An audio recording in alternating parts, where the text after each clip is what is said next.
Hindi na raw tiyak kung magiging kaalyado ng unang partido ni Manila Mayor Joseph Estrada. Ayon yan sa source ng GMA News mula mismo sa kampo ni Vice President Jejomar Binay. Tabla pa naman sina Binay at Senadora Grace Poe sa isang bagong presidential survey. Saksi si Sandra Aguinaldo. Ang agwat ni Vice President Jejomar Binay kay Senador Grace Poe sa presidential survey ng Ibon Foundation nitong Enero tuluyan ang nabura ngayong Mayo. Statistically tied na sila sa unang pwesto, pareho sa huling survey ng SWS. Habang kasunod sina Davao City Mayor Rodrigo Duterte, Pangulong Noynoy Aquino at Interior Secretary Mar Rojas. Mas tiyak ang panalo ni Poe kung tatakbo siyang Vice President. Si Rojas naman, may tsansang maging Vice President kung hindi makakalaban sina Poe at Binay. Pero kung presidency pa rin ang target ng tatlo, si Escudero at Santiago ang susunod na may tsansang maging bise. Habang dikit sa mga survey sina Binay at Poe, si Manila Mayor Joseph Estrada, laging sinasabing di pa siya makapili sa dalawa kahit si Binay naman ang kaalyado niya sa United Nationalist Alliance o UNA. Pero hetong sabi ng mapagkakatiwalaan kong source sa kampo ni Binay. Sa ngayon, hindi pa raw tiyak kung magiging bahagi ng koalisyon ng UNA sa 2016 ang partido ni Estrada. Balak ba niyang suportahan si Poe? Kung matatandaan itong Mayo, sinabi ni Erap na kukonsultahin pa niya ang kanyang partido at hindi UNA ang binanggit niya. Basta ako nasa opposition. Meron akong sariling partido, yung Partido ng Masang Pilipino. Sakaling kumala sa UNA, makipag-alyansa kaya ang PMP ni Erap sa Nationalist People's Coalition nang tiyuhin ng Pangulong si Danding Cojuangco?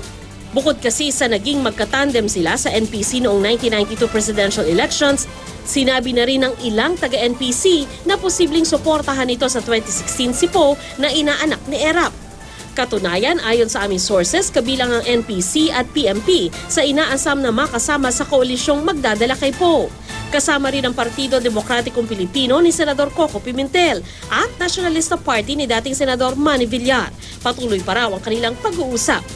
Nauna nang sinabi ni Binay na duda siyang susuportahan si Poe ng NPC na nakikipag-usap din daw sa UNA. Yan ay kahit Liberal Party ang opisyal na kaalyansa ng NPC. Kahit ang PMP ni Erap, nakalista pa rin sa mga posible raw maging kakampi ng UNA.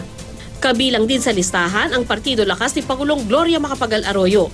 Dati na yung binanggit ni Binay pero pinatotohanan na ng isa sa mga leader ng Lakas na si dating Congressman Danilo Suarez. Ang una ng reason namin yan, siya ang highest political official, highest elected official na sympathetic sa kalagayan ng ating Pangulong Gloria. Kasama pa nga ni Suarez at Binay sa Quezon si Senador Ralph Recto, kilalang miyembro ng Liberal Party pero dating miyembro ng Lakas. Nagkataon namang sinabi ng ilan kong source na may ilang kaalyado ang Pangulo na iba ang susuportahan sa 2016. Pero sabi ng spokesman ng LP, matatag pa rin ang kanilang alyansa sa iba't ibang partido kabilang ang NPC. Lahat kami sa LP ay susuporta at irerespeto kung sino ang itaas ang kamay ng ating Pangulo. Kabilang sa binanggit sa amin ng ilang miyembro ng LP ay hindi nila pagpabor kay Rojas bilang standard bearer. Dati nang may naulat na ganitong paksyon sa LP pero muling itinanggi ng LP na may ganitong pagkakahati sa partido. Ang kampo naman ni Poe na napapaulat na posibleng tumakbo rin, bumubuo na rin daw ng koalisyon na magsisilbing makinarya niya bilang independent candidate. Ayon sa isang political analyst, realidad na sa politika ng Pilipinas ang paglipat-lipat ng alyansa ng mga politiko tuwing papalapit ang eleksyon. Resulta raw ito ng umiiral na multi-party system.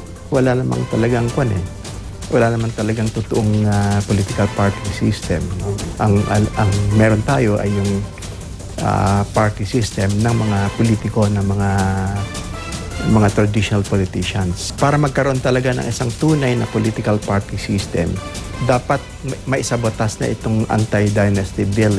Ako si Sandra Aguinaldo, ang inyong saksi.